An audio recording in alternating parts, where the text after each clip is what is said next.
Hey, what's going on, everybody? It's Ben from THM. I want to talk to you guys about one of my new favorite games. It's called Yoku's Island Express.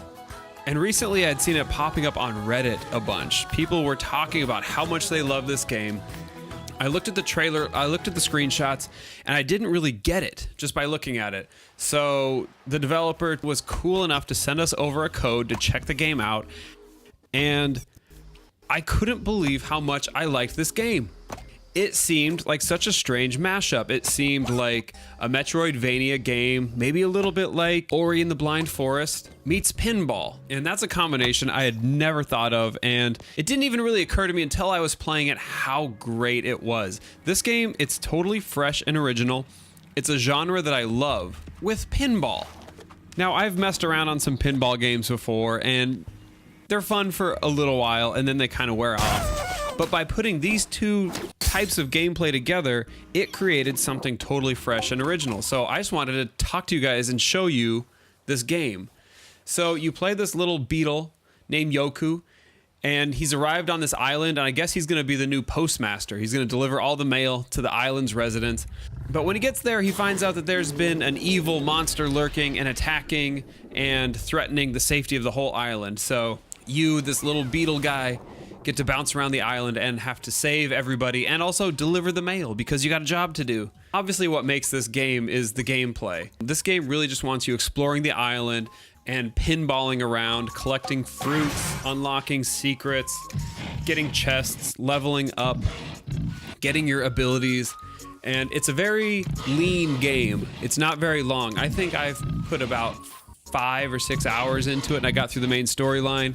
But even after those 5 or 6 hours, I think I'd only completed about 60% of the gameplay content. There's lots of collectibles, there's lots of little side missions. I almost looked at them like dungeons in a way. It's like you can get into these little side challenge rooms that have harder pinballing, harder platforming, and you'll usually get a good reward at the end. Sometimes it'll increase the size of your wallet so you can collect more fruits. Or there's some of these collectible witherlings, these little creatures that you have to find. And the game has great art style, great music. It's very, very smooth, 60 frames a second, which is important for a game like this because you're going to be moving around and the screen moves around, so it's all very fluid. Load times are fast. And there's always something to do in this game. There's always like some new secret you're finding, some new chest you want to figure out how to get to. And once you've unlocked all your abilities, you have this total freedom of exploration around the island. There's a couple of abilities that you unlock later, and as you travel the island, initially you'll see like, oh, that place I can't get to until later, or oh, I feel like that's something I can use later. And the game introduces a couple fun additional mechanics, but from the beginning, you got your blue paddle and your yellow paddle, and that's about it. You have to collect crystals to open doors. You can get these little explodey slugs to like boost you up into other areas. And really a lot of the challenge of the game comes from just the random pinball physics. Like, you know where you need to go, you know you need to get up to this area, and sometimes you have to do it a bunch of times, and really it turns into a game of pinball. You can unlock different doors and paths, you can get on these little rollers and speed around the level. You can collect fruits and get points. There's a lot of like great classic pinball mechanics in here for you to have fun with.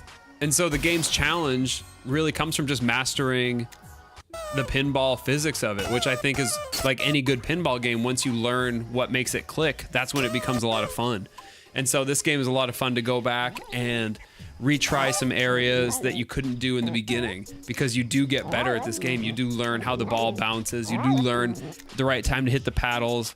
It's nice because you can control your ball a little bit throughout these levels as it falls down, because you got Yoku right there, so he can slow you down or push you in the right direction. Or you can just turn it into a pure game of pinball and let your flippers and paddles do all the work and the ball bounces around. Even having that little bit of control over the ball is fun and unique. It kind of reminds me of the time like when you're playing these pinball games and you want the ball to go a certain direction, so you tilt your controller, you give it a little shake. In this game, you kind of can do that a little bit. You got Yoku Bug right there, and he can control the ball a little bit and give you just a little bit of flexibility there. So I thought that was a really cool effect. Everything about this game is very polished and very well crafted. The looks, the music, the story, the characters, they're all great. But This gameplay stands out to me because it's so unique and so original that I found myself just picking it up and playing, even for just like 20-30 minutes at a time, just to like collect a bunch of fruits and unlock a new power-up or try to unlock this chest.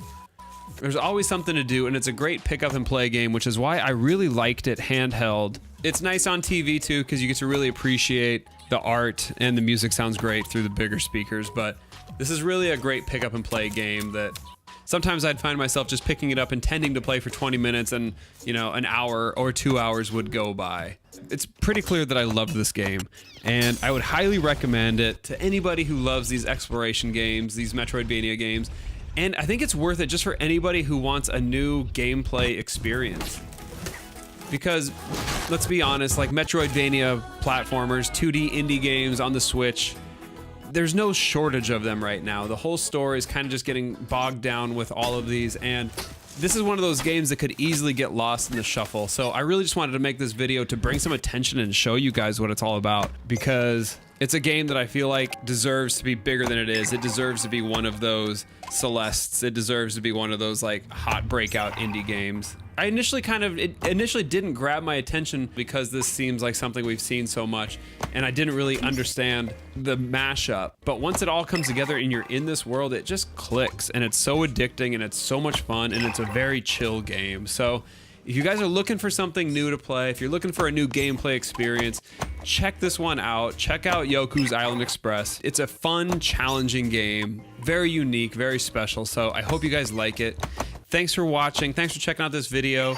Leave me a comment. Let me know. Have you played this game? What did you like about it? What was it that clicked for you? I'd love to hear what other people had to say about it. So thanks for watching, guys. I will see you next time.